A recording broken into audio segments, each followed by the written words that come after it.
Hello everyone, this is Husker Eurocat welcoming you back to the San Francisco franchise here on Madden Football. Tonight, coming to town are the leaders in the NFC East, New York Giants.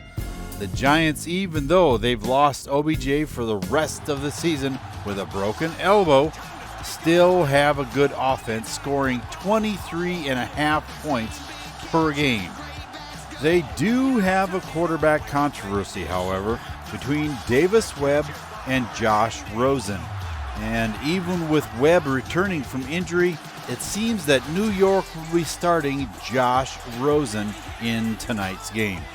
They have the 6th-ranked passing defense in the NFL, and with a talented secondary with the likes of Landon Collins and Janoris Jenkins, the run game is going to be super important in this game.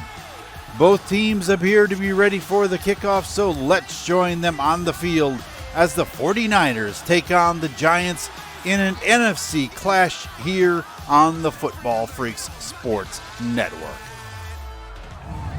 The Giants have the ball first at the 25-yard line. Out of the I formation, Rosen tries the handoff and is sacked. Lawrence Stample and Tapper getting to him in the backfield. The pass is long and incomplete, almost picked by Ahkello Witherspoon. The 3rd down pass is knocked away by Navarro Bowman.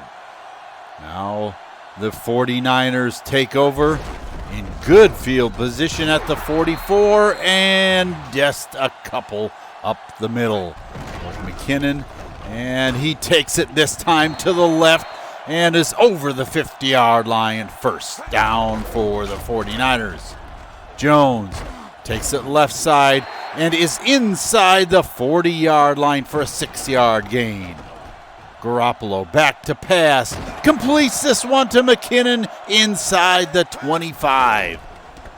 Another first down for the 49ers, and the throw is complete to Butler, and he has it down inside the 10. First and goal, Garoppolo drops back, throws incomplete, almost picked in the end zone. 3rd and goal. Garoppolo runs to his right, throws, and it's knocked away. Robert Blanton getting a hand in there, and that brings out Kaimi Fairbairn for a 25-yard field goal, and it's up and good. So the 49ers take the early lead, 3-0. Now from their own 28, they give this to Gillislee, and he goes nowhere. 3rd and 10, Rosen back to pass, throws over the middle, and it's intercepted. Navarro Bowman has it at the 39-yard line. Bowman getting a lot of action in the middle of the field, is in the right place at the right time, and catches the ricochet off of Jimmy Ward. Now at the 40, McKinnon takes it left, tries to outrun the defense, and gets a 4-yard gain. Garoppolo drops back, throws complete to Bell at the 25. That brings us to the end of quarter number 1 with your score 3-0, 49ers. 2nd and 11. Garoppolo drops back and is sacked. Avery Moss getting to him for an 11-yard loss on the play. Garoppolo goes long and into the end zone, and it's dropped. That brings out Kaimi Fairbairn for a 53-yarder, and it's short. The score remains 3-0 San Francisco. After a giant 3-and-out, Garoppolo back to pass, completes this one to Butler. He has the first down and a few more. 3rd and 10 now. The throw across the middle to McCoy. He catches it inside the 45. The throw this time to Bell, and he is rocked at the 32. Somehow he holds on to that for the first down. McKinnon for a 6-yard gain. Garoppolo goes right, and it's intercepted. Landon Collins on the pick. And it starts out as just a deflection there, and Collins makes the interception off of his own deflection. Now 2nd and 7. Gillislee up the middle, has the first down out past the 20-yard line. 2 minutes and 12 seconds left in the half. Bowman just about has a second interception. Dixon goes up the middle and can't get back to the line of scrimmage. That brings us to the 2-minute warning with your score still 3-0 San Francisco. 3rd and 11, and that one is knocked away by Akella Witherspoon. The 49ers take over with 1:50 left in the first half. Garoppolo throws to Bell on the run, hits him in perfect stride, and he's down to the 27. And, Janoris Jenkins jumped in front of that pass. Brian Matthews, the intended target, and the Giants create yet another turnover. Now at the 22, Rosen up the middle himself and has a gain out to the 29. 2nd and 3 in the hurry-up offense. Rosen throws, and it's intercepted. Jimmy Ward has it coming back the other way. Do you get the feeling that neither team wants the football? I'm not sure. With 1:10 left on the clock, Garoppolo back to pass, throws, and that one is off the mark. Again, he's back to pass, throws over the middle, and Landon Collins has it again. I'm almost speechless here. Collins has his second interception, and it just seems like the defenses are just taking over in this football game. Neither quarterback can complete a pass without being intercepted. I formation for the Giants. Gillislee on the run gets a 9-yard pickup. 2nd and inches. Rosen throws, and it's intercepted. Witherspoon this time and back inside the 30-yard line. That pass intended for Sterling Shepard winds up in the hands of Witherspoon, and the 49ers have it in wonderful field position inside the 27. Garoppolo gets sacked. 2nd and 16. On the run this time, and it's out of bounds. 3rd and 16. Garoppolo running to his right and decides to run it, but is just shy of the sticks. That brings out Kaimi Fairbairn for a 35-yard field goal, and that makes the score 6-0 at halftime. Now let's get some thoughts from the sideline with Eurocat Baby. Hey, did Coach Shanahan make any comments about Jimmy G throwing 3 interceptions here in the first half? He did, Husker, and he shook his head on this one and told me that Jimmy just needs to slow things down a bit. He said he's making some questionable decisions tonight, and his goal is to slow him down. Now, that may be a problem with the Giant defense having good success getting in the backfield, but he said, I would rather see him throw the ball away a bit instead of throwing into bad situations. We'll have to see if he can be settled down in the second half. Now, Coach Shermer told me that he was very happy with the play of his defense. He said, keeping the 49ers out of the end zone is no small feat, and as long as we can keep the pressure on Garoppolo, that part of the game will be fine. The part that he said needs to be the focus is the consistency of the offense. He said trying to convert a 3rd down is proving to be a challenge, and in order to have a chance in this game, we need to meet that challenge. He told me that making better 3rd down play calls will be the focus for the second half. Thank you for that report, and I tend to agree with Coach Shanahan. Jimmy needs to throw the ball away instead of making these impossible completions he's trying to make. We'll find out if he can make changes when we come back.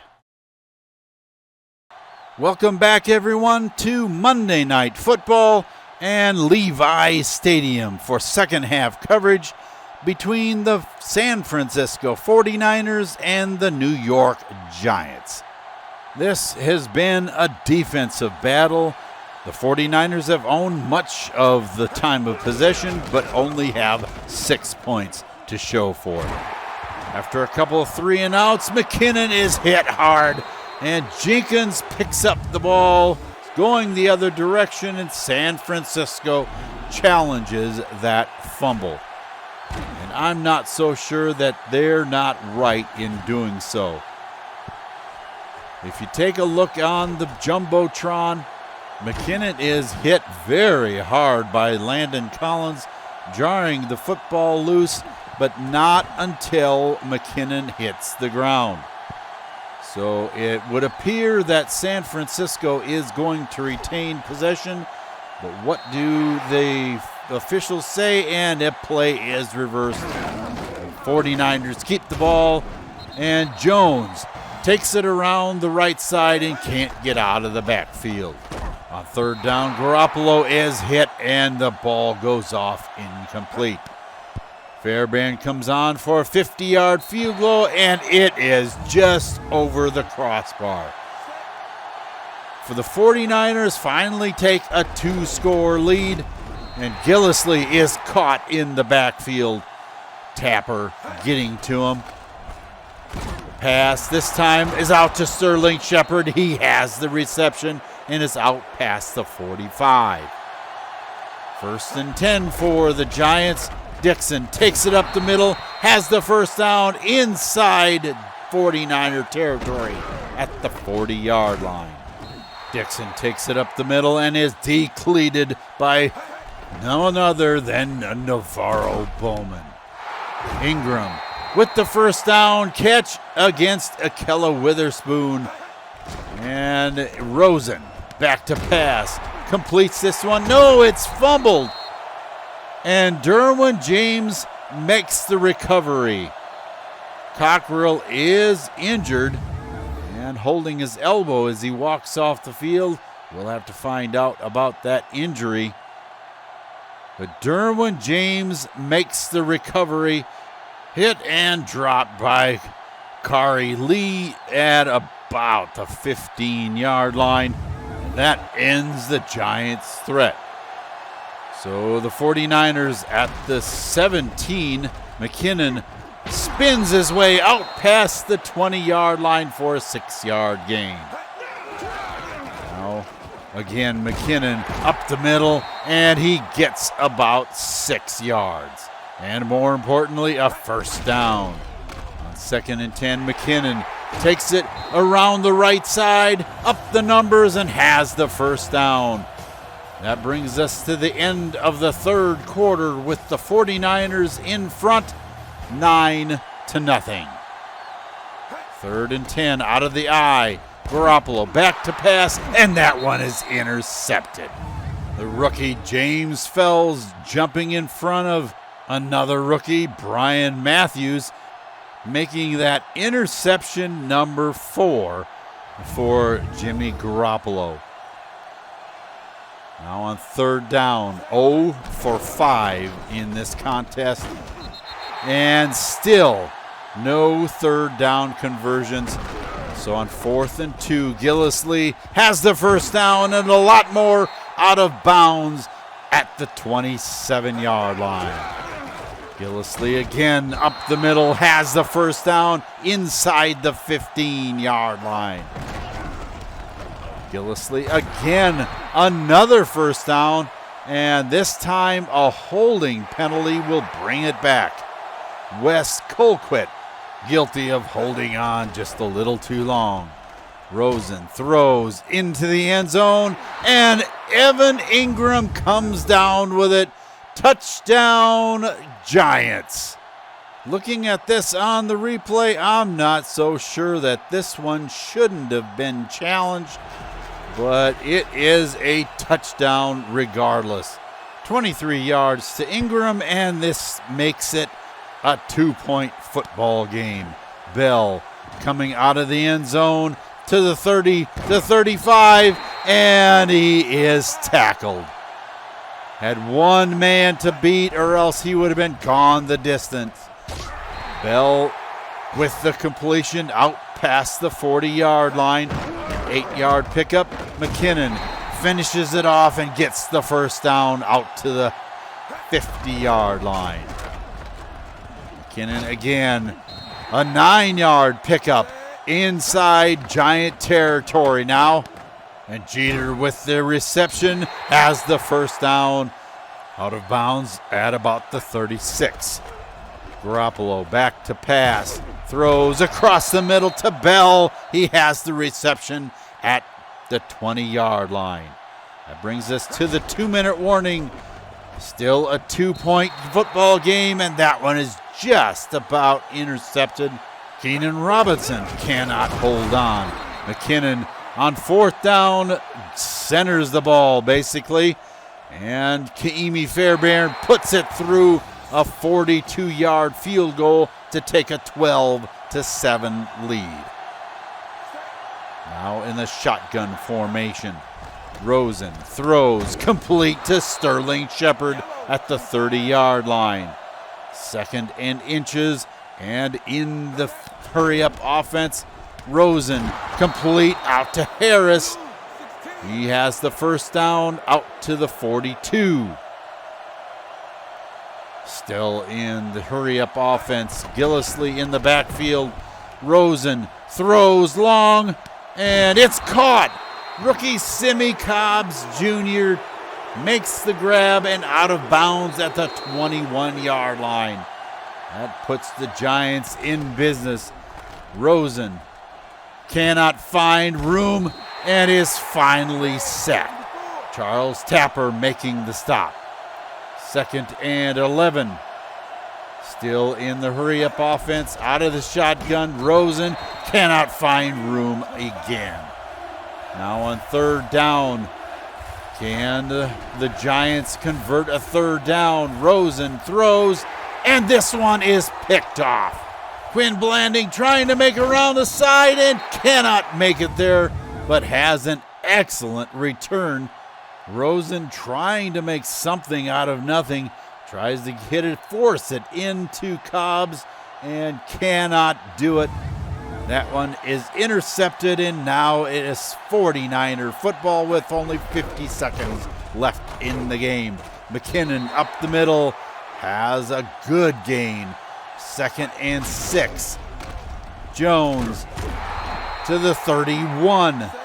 3rd and 2. Garoppolo takes a knee, and Marquette King has to come out and kick it out of bounds, and that ends your football game. 12-7 is your score. The 49ers are victorious at home.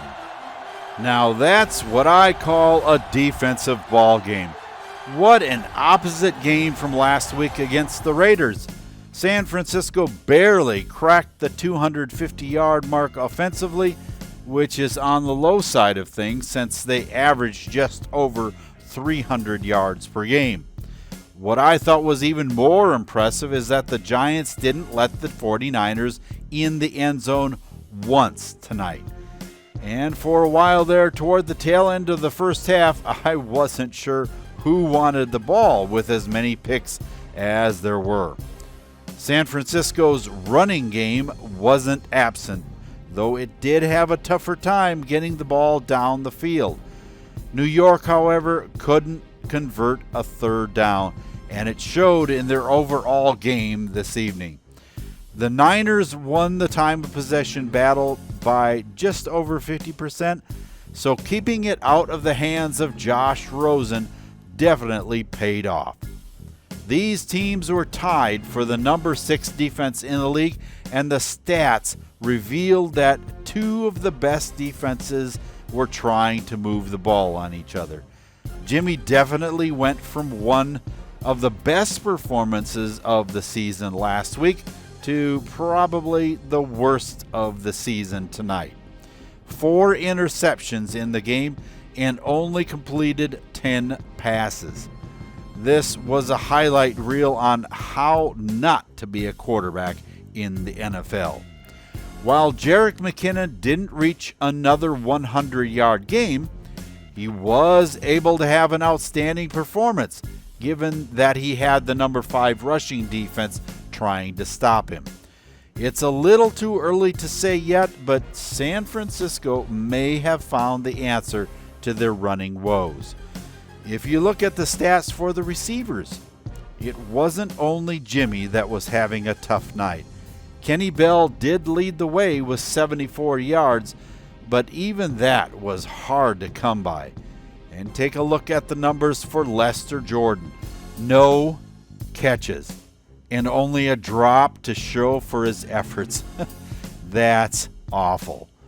He's normally very sure-handed and has been Jimmy's go-to receiver, but that absolutely wasn't the case tonight. The pancake blocks flourished this evening with Colin Jeter taking the lead. He is the team leader and is turning out to be a very effective run blocker for McKinnon. Turning our attention to the defense. Last year's second-round pick, strong safety Derwin James took the top spot for the number of tackles tonight, but that wasn't all. He also had 2 tackles for loss and a fumble recover to his credit. Now he is turning out to be a good choice to replace Duke Iheanacho at that position. Again, Navarro Bowman had a busy night in the middle of the defense, racking up 5 tackles of his own, 3 pass deflections, and an interception thrown in there. He just about had himself 2 picks, but just couldn't hang on to the ball the second time around. The pressure put on Rosen was intense this evening. Although the 49ers were only able to record just 2 sacks, just 7 points scored by a team that is averaging over 23 per game is an outstanding night for the 49er defense. San Francisco needs to be particularly careful because their next game is against the Tampa Bay Buccaneers. Now the Bucs are 1-9 for the season. And although their record doesn't show it, aside from the quarterback woes this season, they don't have a bad offense. It, however, isn't putting points on the board. And at just over 14 points per game, have the 31st scoring offense in the league. It has to be a quarterback issue because they have Mike Evans, Deshaun Jackson, and Kenny Stills as their top 3 receivers. Osweiler is injured, and they need to start rookie quarterback out of Florida State, Brian Gator, so we'll see if he can be rattled a bit by the 49er defense. Once again, the running game will be tested because the front 7, although they are underperforming this season, are one of the strongest in the NFL. One of the things that puzzles me, though, is that Connor Barwin is starting in place of Von Miller at left outside linebacker, despite Miller being a lot better player. Regression is really taking its toll on Barwin, and I don't think the Bucs are looking at that correctly. McKinnon may be able to find some room over his side, but that will have to be seen as the game progresses. The secondary looks to be a little weaker, but not by much. So passing the ball may be a challenge as well. For now, that brings an end to this week's presentation of the San Francisco 49er franchise on the Football Freaks Sports Network. Please keep in mind that if you enjoyed this video, leave a like so that others can enjoy it too, and make sure that you subscribe and click on that bell for notifications of upcoming videos. With the defenses taking control of this game, the 49er rushing game was the only thing that gained a little traction. With a very strong defensive front, that rush game will be tested again this coming week in Tampa. Can Jarek find some room to keep his 1,000-yard season dreams alive? I just get the feeling that it's probably more important that Jimmy Garoppolo bounce back in a positive way, because this week's performance against the Giants, well, it was, atrocious. If the O-line can keep a superior D-line in Tampa Bay in check, he may have a possibility of having a good day. San Francisco can't afford to take this game for granted, since they need to keep pace with that bunch up the coast in Seattle. Can they get the win and stay in the hunt for the NFC West title? Be with us to find out as the 49ers take on the Buccaneers. And until I see you in Raymond James Stadium, for Eurocat Baby and the rest of the crew here, this is Husker Eurocat saying so long for now, and have a good day, everyone.